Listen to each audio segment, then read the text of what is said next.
Bonjour à tous, alors aujourd'hui je vous propose un tutoriel pour régler son radiateur électrique. Alors pour régler son radiateur électrique, il faut tout d'abord comprendre les symboles qui sont dessus.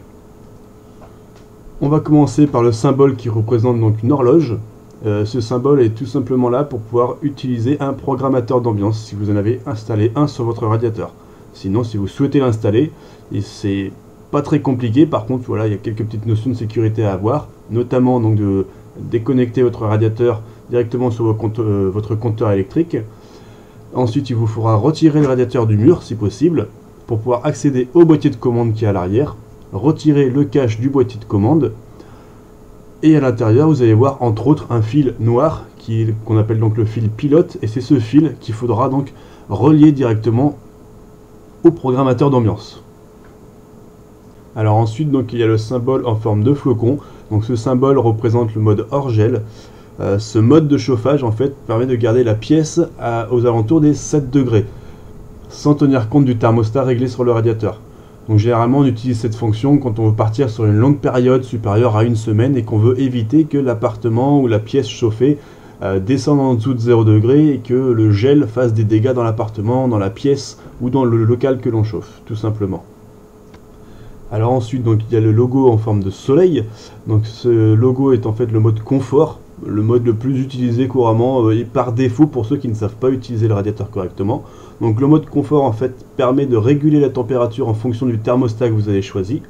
Donc chacun va avoir sa température idéale, hein, mais normalement elle se situe aux alentours des 20 degrés. Donc pour atteindre cette température il faut choisir le thermostat 5 pour ceux qui ont une graduation de 1 à 8, ou le thermostat 8 pour ceux qui ont une graduation qui vont de 1 à 12. Donc ce réglage n'est valable que si la puissance de votre radiateur bien entendu correspond à la taille de la pièce à chauffer, soit à peu près 80 watts par mètre carré si votre pièce est bien isolée, et on peut monter facilement à 100 watts par mètre carré si votre pièce est mal isolée. Alors si vous ne savez pas exactement si votre pièce est bien isolée ou mal isolée, aidez-vous d'un thermomètre, vous réglez par exemple sur le thermostat 5, vous laissez agir pendant une bonne demi-heure et vous voyez combien vous indique le thermomètre. Si vous indique 18, c'est que visiblement vous n'êtes pas très bien isolé ou que la pièce est trop grande pour votre radiateur. Et à ce moment-là, vous montez légèrement le thermostat jusqu'à arriver à la température souhaitée. Et vous servez ensuite tout au long de l'année de ce thermostat témoin pour chauffer votre pièce à la température souhaitée. Voilà, tout simplement. Alors ensuite il y a le symbole en forme de lune qui est donc le mode économie. Alors par défaut utilisé pour ceux qui encore une fois ne maîtrisent pas ce qui peut se comprendre d'un radiateur électrique, la nuit.